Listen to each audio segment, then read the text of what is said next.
Just a heads up, the video you're about to watch was recorded before all the layoffs, but I did want to post my reaction, or at least my initial reaction to Laura Fryer's video about Xbox hardware. Here it is. So we're about to sit down and watch Laura Fryer's The Future of Xbox. She had some harsh things to say about the current state of Xbox and where she sees Xbox going.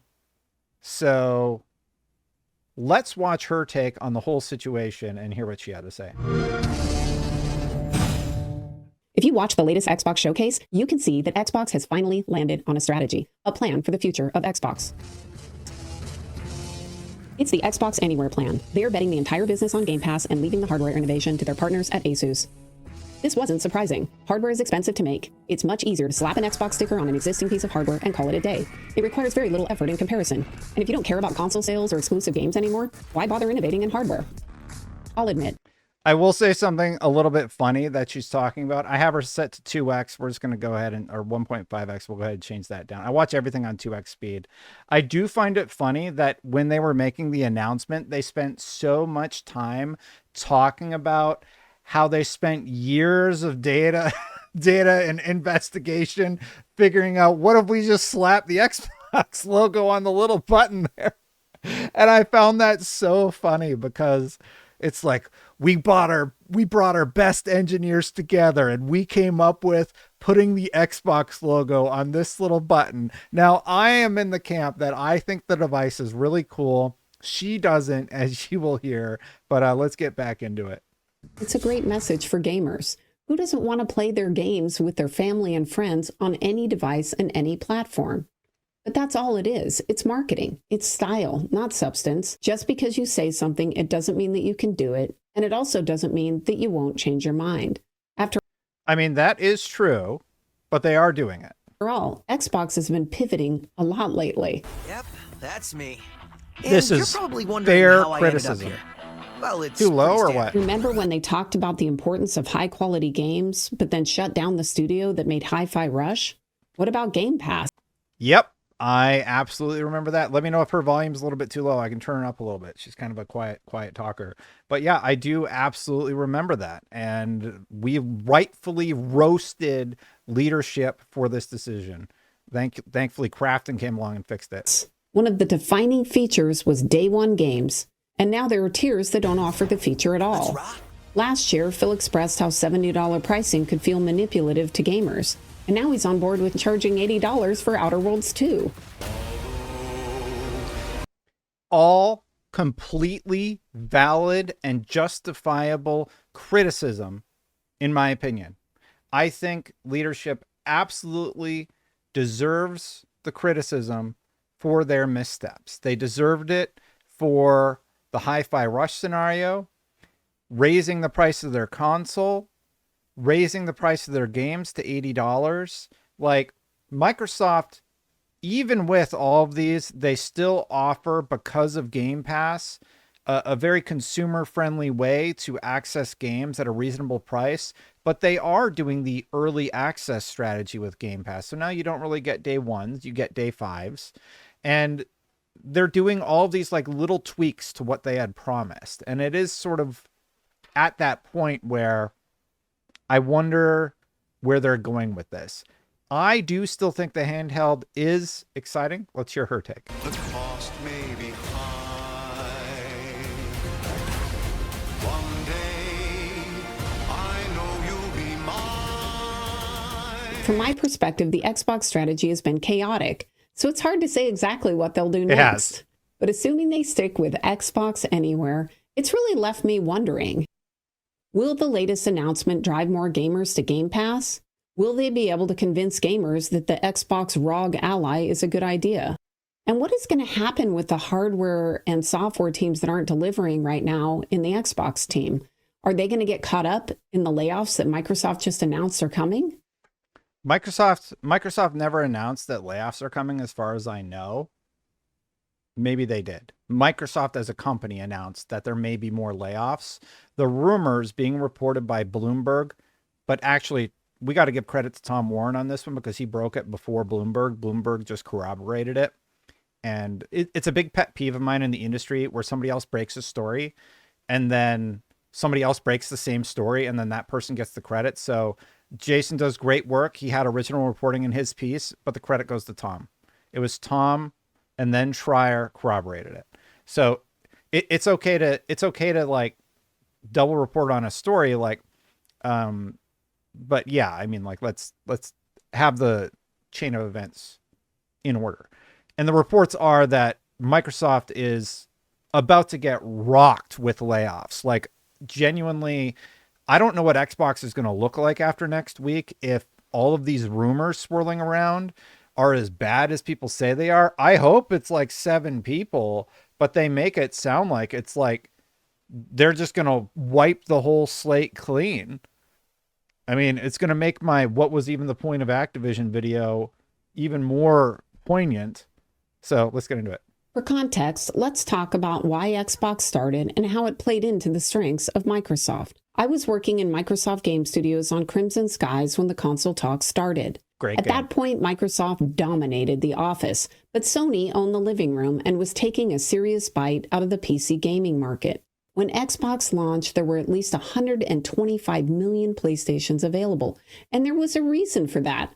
Gamers could just plug in the PlayStation and the games worked. Yeah. They didn't have to worry about why that piece of software on their Windows system didn't play nice with the other piece of software and why their video card wasn't working or that they needed an updated driver.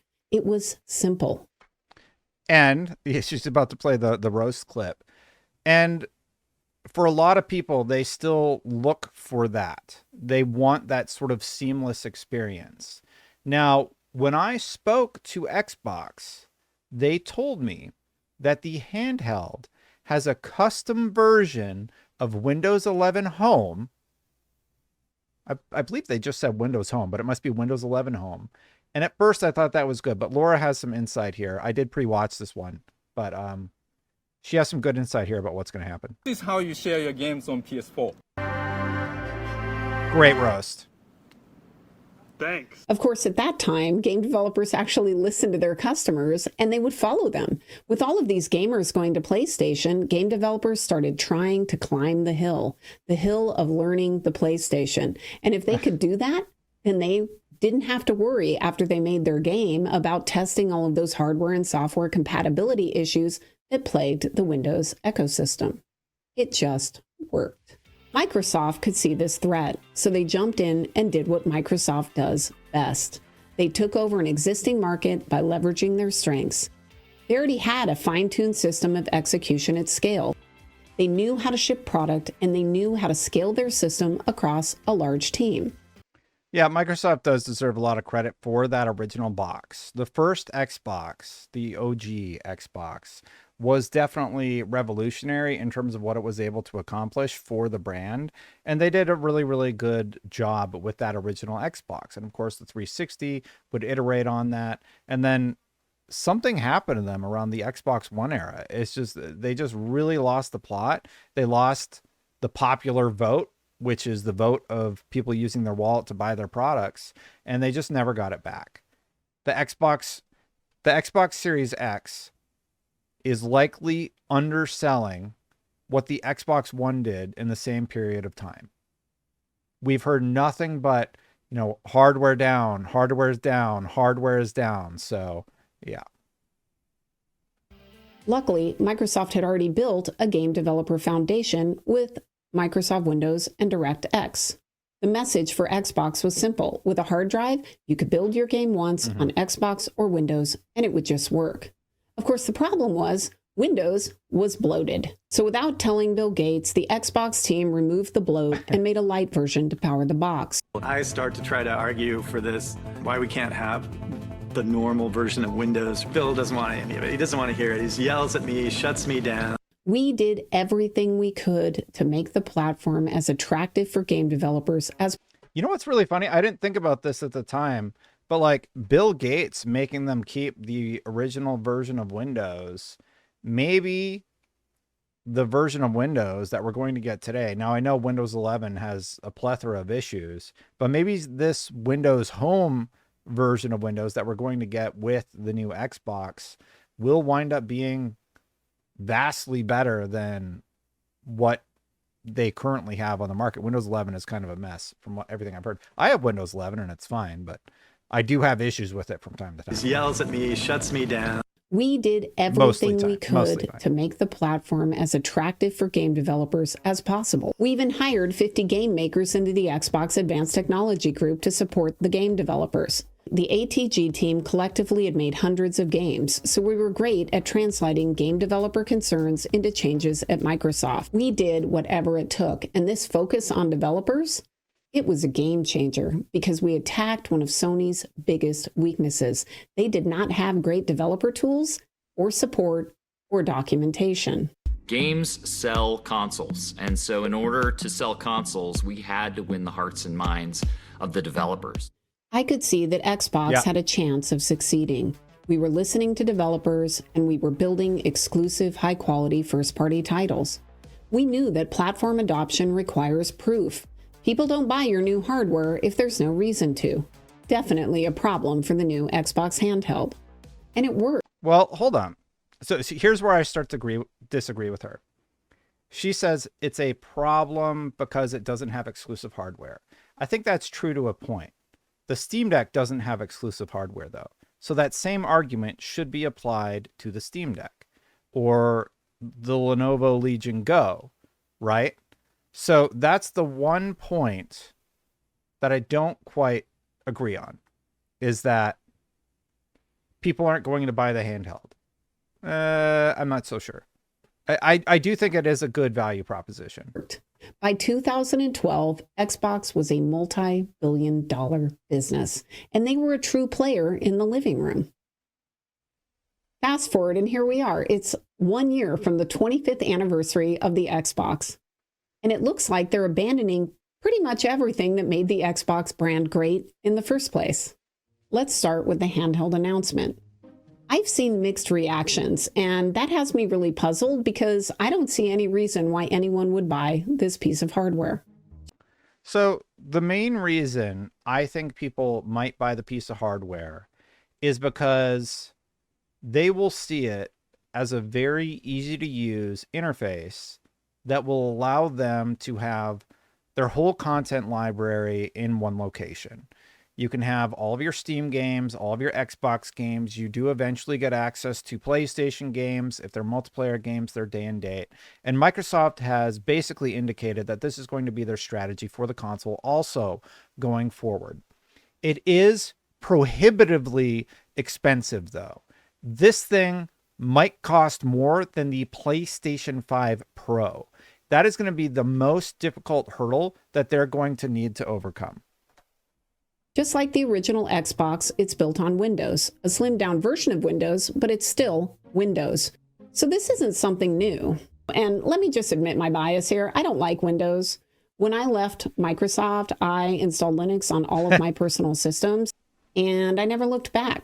Of course, as many pointed out after PewDiePie did the same thing, Windows is still needed for some games, so I created a dual boot machine for those cases.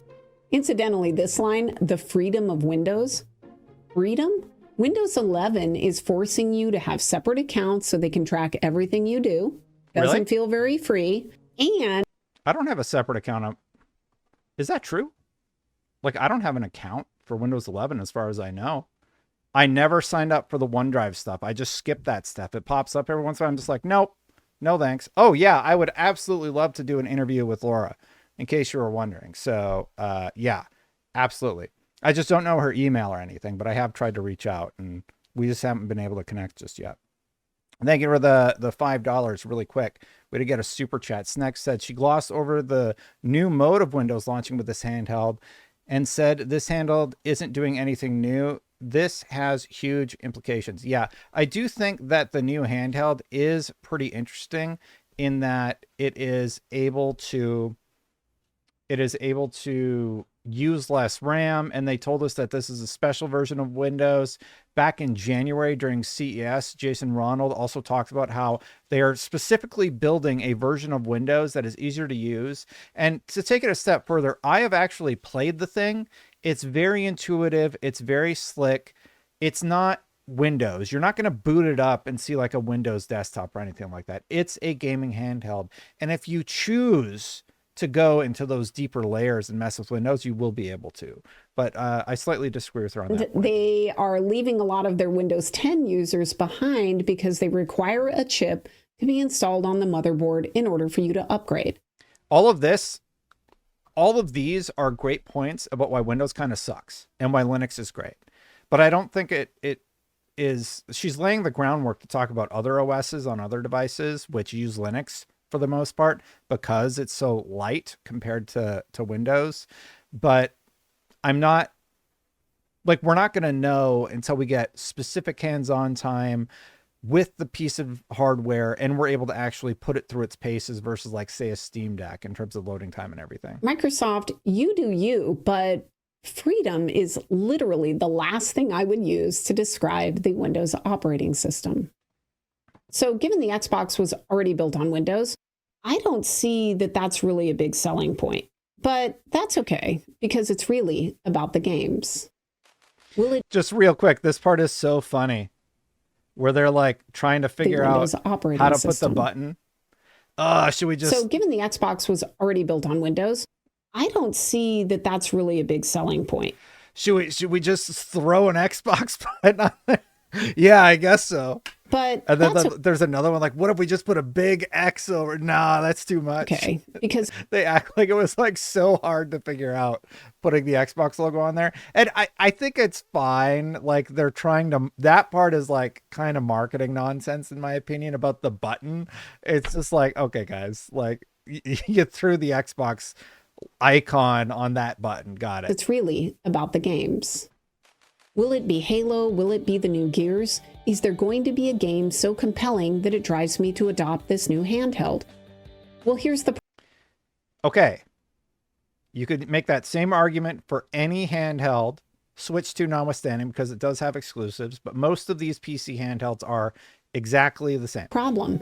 Xbox doesn't do exclusives anymore. Even if Xbox delivers a crazy, great game, Xbox Anywhere means that I can play that game on any platform. I can play it on Xbox or PC. I may even be able to play it on the PS5 or the Switch. Yeah. So why would I buy the ROG Ally? And of course, delivering a killer game in a reasonable time frame isn't something Xbox is particularly good at right now. During the showcase, there were several games still in development that weren't even mentioned, like... Okay, she's about to get into a really good point. I just want to address her critique about the handheld not having an exclusive. So, yes, you will be able to play those games on PlayStation, potentially the Switch too. The handheld is an aggregator. It will allow you to play everything. Maybe like what's still exclusive on the PlayStation 5? Gran Turismo, Demon Souls. Everything else is coming to PC as far as I know. Like, maybe I'm missing something, but as far as I know, that's the main selling point. And because it's Windows, that means any storefront, BNet, Epic, Steam, Xbox, Xbox Game Pass, Bloodborne, somebody talked about. Yeah, so there's not a ton of stuff. You could also have native integration with Discord. You can use it as a PC. The problem is it's going to be too expensive, I think. So you're going to be looking at, will I play on a Steam Deck or will I play on this new Xbox device? So I hear her point, but this is the reason why I think the handheld's interesting. State of Decay 3, Perfect Dark, and Fable. And many of these games have been in development over 5 years. Yeah. There's only one reason these games are behind. It's because Xbox have lost their culture of shipping at scale. They don't have the people or the process in place that can ship. And it's a shame because they used to do better than anyone in the business. Recently, Microsoft... So, absolutely valid criticism. Xbox might have hit their stride this year, or we're about to go into another drought of Xbox famine for gamers where there's just nothing available. They keep running into this problem. And it's not the first time or second time. Like, it repeatedly keeps happening. And now we're about to hear about layoffs. Tom Warren is reporting that Turn 10, like if you watch this as a VOD, there's this rumor going around that Turn 10 could go through a really bad time. My kids want to give me a high five. I'm going to be back in 1 second. I'm back. Yeah. Let's get back into it. So Laura was talking about how they can't ship a game on time, and absolutely right. They have had a very difficult time being able to ship their games in a timely manner. So let's keep going. Announced that they were going to be doing layoffs. A lot of people are speculating that. Oh yeah. And then they're about to do a bunch of layoffs. So who knows what that's going to mean for those games that we still don't know anything about. Everwild, State of Decay 3. Well, it's going to be the sales division, but I'm not so sure. I think that if I was working on one of the games that didn't make the showcase, or if I was in the Xbox hardware team, I would be worried. So there isn't going to be any killer game that drives me to buy this handheld. And that's okay, right? Because Xbox Anywhere means that I'm going to be able to play all my Xbox games and PC games on my handheld. And that right there could be a big selling point. Yes. Except it looks like that might not be the case. It might not.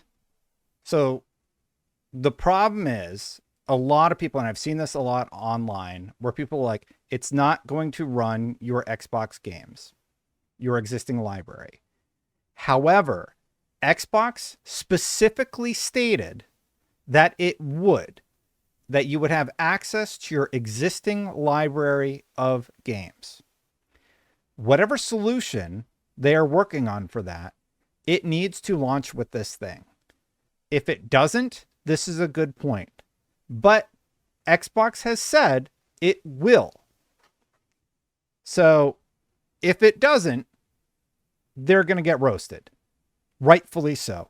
And it will be criticized. But they've said it will. So now we're in this point of time where some people are saying it will, some people are saying it won't. And I'm not really sure. I'm not really sure. But I don't know why people think it wouldn't, because Xbox said it would. So, yeah. Been some confusion on this point, but from what I can tell, pure Xbox is correct. You won't be able to play native Xbox games, only native PC games. This isn't great, in my opinion. So that's accurate, I believe, for the current build.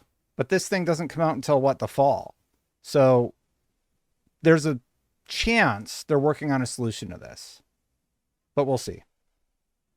If Xbox Anywhere means I should be able to play all my games on the handheld device, then darn it, I want to play all of my games, not just my PC games. Agreed. I agree with her. Further on in the article, they say, let's hope we might get native console games in the future, but it's not something we're expecting right now. Think of the ROG Xbox Ally as a Windows 11 gaming PC with Xbox-specific features, because that's basically what it is. Man, I really wish when I had hands-on time with it, if I could have checked like Prototype or something. Well, no, what's a game that's a console-specific game that people are having issues with? Just let me know. Let me know something you're having an issue with, because Xbox says, again, that your existing library games are going to work on this thing and on their future devices. So they're working on something, I believe. So I don't know where anybody is getting this source saying it won't. It's been confirmed, only play anywhere. Can somebody link me to where it was confirmed, only play anywhere? Halo 5, good example. Okay, Gears 2 and 3. Okay, good stuff. I'll keep that in mind for the future. Let's keep going. You don't have a big budget. Why not just buy a PC? They're not that expensive if you build it yourself. And you'll have Windows 11, just like the handheld, and you'll be able to play all of your PC games. I completely agree with her. You know what's super funny? You got all the PlayStation fanboys right now talking about how much they love this video. I said the same thing about the PlayStation 5 Pro. And you know what? I say the same thing about this device too. If you really want to go in on multi-platform gaming, a PC would be my top recommendation. If you have no console or nothing, my next recommendation would be a handheld device, potentially like this one. This one's the most compelling because it includes Xbox, it includes PlayStation, it includes PC, Steam, Epic, etc. So I actually agree with this. I just find it funny that this is the same argument I made about the PlayStation 5 Pro, because $800, you're already kind of at that price point where, well, for a little bit more, and after taxes and everything, like you want to buy a disk drive, you want to buy a stand and all that stuff, you could build about $1,000 PC that's more powerful than the Pro. Even today, even with all the craziness going on with prices and such. So I found it a little funny that people reacted the way they did. Sofa King said, I disagree. They just shipped like 67 games. They did. But the question is, are they going to hit a drought? Are they going to be able to keep up with that consistency? Because they haven't all the time, and they're about to have massive layoffs. So there's a bit of a concern there in that respect. I want to be able to play my 360 games on the go. I hear you, Mordecai. Me too. That's the problem that they need to solve for. All right. Sorry, maybe I'll put this down here so I can see this chat here. Oop, let's go. If you want a handheld, skip the PC and buy a Steam Deck or some of the other handhelds with Steam OS on them. It's built. So, yeah, the one thing is I think she's thinking about it too segmented. Like, I have to play all my PlayStation games on my PlayStation 5. I have to play all my PC games on a PC. I have to play all my Nintendo, unless you emulate them and get sued. You have to play them on the Nintendo Switch too. Nintendo's the only one that's truly keeping up with exclusives, I suppose. The attractive offer that Microsoft is presenting is Xbox Game Pass, all your PC games, PlayStation games, all in one spot. So I think that's what they're going for, right? But if you think about it segmented, like you have to have a different device for all these things. And I think further out, I think that we're going to see more storefronts where you can kind of get everything. But I'm also, just thinking on it though, but like if everything's coming to PlayStation anyway, Xbox does have a difficult sales proposition there. They didn't have 30 studios when they had a drought. That's a good point, Sofa King. Lao says, Matt, thank you for the 10 gifted. Really, really appreciate it. Lao says, there's a big difference between this and the next gen Microsoft Xbox. This will be a Windows handheld with Xbox branding. That's it. Lao, the next gen Xbox console is going to be similar to this. They are making it in partnership with AMD. It's going to be this. We'll read that in a little bit, but just buckle up because it's going to be very similar. Built on Linux, so no Windows 11, and it's cheap compared to most of the handhelds out there. And that brings up one other possibility to consider. Maybe it's price. Maybe Xbox and Asus are going to undercut the market by making this a very inexpensive handheld. I personally don't think this is likely to happen. Remember, the Xbox ROG Ally is essentially a reskin of an existing product. Their cheapest version of the ROG Ally is around $600. I assume that both Xbox and Asus don't want to lose a lot of money on this new device. Asus is great at hardware, and I'm sure they have already done the cost reduction on the handheld. You see, with hardware, the post-launch plans are almost more important than building the initial product, because in hardware, the game is price reduction of all of the parts, because then you can make a profit in years 2, 3, and 4 of your console. The ROG Ally has already been through this process, so it's very unlikely the price is going to be the thing that they will be able to lower. Oh, it's going to be expensive, y'all. It's going to be very pricey. I believe the lowest rumored prices I heard were $500 for the less powerful handheld and something like $700 for the more powerful one. And those were like the biggest value proposition that I saw. All the other prices were worse than that. Yeah, 700. So $699, $700, or what was it, $499? So $500 to $700, something like that. It's not going to be good. It's unlikely to be the thing that brings gamers to buying the handheld. The Xbox Anywhere message sounds great on the surface, but in reality, it's just marketing. It's style with no substance. Unfortunately, That's the part I disagree with. Of course, it's marketing. Everybody's doing marketing. Like all the companies are doing marketing. So that part, obviously true. However, no substance. Obviously, the value proposition play is the play here. Being able to have access to all games from all libraries except Nintendo, that's the play that they're going for. But she brings up really good criticisms about the price, OS concerns, and buy-in by the consumer due to those restrictions. So, yeah. I don't think marketing's going to be enough. There's literally no reason to buy this handheld. Obviously, as one of the founding members of the Xbox team, I'm not pleased with where things are today. I don't love watching all of the value that I helped create slowly get eroded away. I'm sad because from my perspective, it looks like Xbox has no desire or literally can't ship hardware anymore. So this partnership is about a slow exit from the hardware business completely. Personally, I think she's right.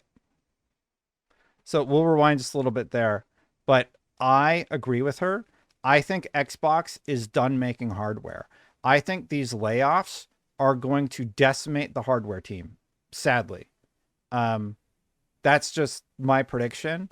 Because they've signed a multi-year partnership, I think their strategy going forward is the ROG Xbox Ally and the Xbox Ally X. Whatever their next console is going to be, it's also going to be made in partnership with AMD. So it will be very similar to what they are making with this handheld. And I'm really excited about that. I like barriers coming down. That has me somewhat excited. What has me concerned is this idea of layoffs. So the rumors are making it sound like it's going to be catastrophic, right? So we don't know what Xbox is going to look like after next week. It could be really, really bad. And that's just going to be unfortunate and sad. So let's see. slow exit from the hardware business completely. Personally, I think Xbox hardware is dead. I think she's right. The plan Good sign. appears to be to just drive everybody to Game Pass. And let's be clear, it has a lot of value. I'm thinking that might be why they decided to charge $80 for Outer Worlds 2. The developers have been clear that they didn't make that decision. And here's the thing, maybe it will work. Xbox has a deep portfolio. The remake of Oblivion was obviously a huge success, and they can continue to outsource that work to external companies and make a lot of money releasing their older games. Yeah. Older games from an era when Xbox knew how to build them. But what is the long-term plan? Where are the new hits? What will make people care about the Xbox 25 years from now? Very good question. Here's the thing. 25 years from now, I think all consoles are dead. I don't think we're going to be playing on consoles because TVs will, like we're already at this point in terms of graphical capability where the jump from PS4 to PS5, like it was notable, but not as notable as people had hoped. And the time it takes to make exclusive games, it simply takes too long. So people are expressing unhappiness about how long it takes to make these next-gen exclusives. And often they don't look as visually appealing as they had originally hoped or thought they would. So I think in 25 years, it will be all about software. So hopefully Xbox is making a focus there and they're able to thrive in that respect. Sony's already doing a dual release thing. And let me ask you a question. Xbox lost the console war. If Xbox is getting out of the hardware business, what is the negative that Sony has releasing games on PC in, say, like a 6-month window? They get the majority of their sales in those first 6 months. And then after that, it goes to PC. So I think Xbox is going to use a different manufacturer to create all their hardware going forward. They're not going to do anything with it. I don't think. And then I do wonder what PlayStation's window looks like. Like, we're talking about 25 years from now. Like, what, 25 years ago, we didn't have Ethernet ports in our consoles, right? I don't know when the Xbox came out. But yeah, so I don't know if PlayStation will ever go day and date. There's two companies that still have exclusives. It's like Nintendo. Nintendo's evolving in some interesting ways where they integrate like their guides into mobile apps and such, but we'll see what happens. Anyway, just sort of a thought there, and I'll let her finish up. I was excited to see Clockwork Evolution in the showcase, but will something like that be enough? Do they have more? Next year marks the 25th anniversary of the Xbox, and I'm sure that they will have some big announcements and plans for honoring the milestone. Maybe next year is the year. Maybe next year is the year that the fog will clear and all of us will see the beauty in these latest announcements. Maybe I guess next we'll year. just have to wait and see. If you like this video, you might be interested in another video I did called Why Xbox Lost. In it, I talk about all the cultural changes that led to what you're seeing today. Her content's absolutely phenomenal. If you haven't subscribed to Laura Fryer yet, you absolutely need to. As you can see, I am already subscribed. So I'm going to drop this in chat. Just give me a second to figure out how to do that. But yeah, she's great. And her content's great. I really appreciate her insights into the industry. I'm just dropping it in YouTube chat, but just look up Laura Fryer. My chat's blowing up right now. Thanks for watching, everybody. Lord Zero said, what has me concerned is if Xbox exits the hardware market, what happens to my library? I've been purchasing digital games on Xbox since the 360 days. Do I just lose them forever? You will not lose them. Xbox has already said all your gaming hardware or your games will stay with you for the indefinite future. And that's why I think whenever this handheld comes out, they will have presented that solution in some manner. So we'll see what that ends up looking, and then we can discuss whether or not we like it. But they have repeatedly said that your library will be protected. And basically, Lord Zero, Microsoft would have to die in order for you to lose complete access to your library. Now, if you're watching live, thank you for watching live. I'm going to do an outro real quick so we can VOD this later. But thank you so much. While I have you, thank you so much for watching. Hit that subscribe button. Hit that bell. If you're watching live, I'm not going anywhere. If you're watching the VOD, thank you for watching the VOD. Huge shout out to the members. I appreciate all of you very much. Chris Reddy, Phil Roney, Spingetter, and Aries EMS, thank you for backing me in my independent venture into gaming. If you want to become a member, you can do so by clicking that join button or supporting on patreon.com/SaveStatePlus. Again, if you're watching live, I'm going to be right back. I'm doing the outro for the VOD. So hang out every Sunday. I stream in the afternoon content all about gaming, and we're doing that live right now. See you if you're watching live in about 2 seconds. If you're watching the VOD, I apologize for a bad outro.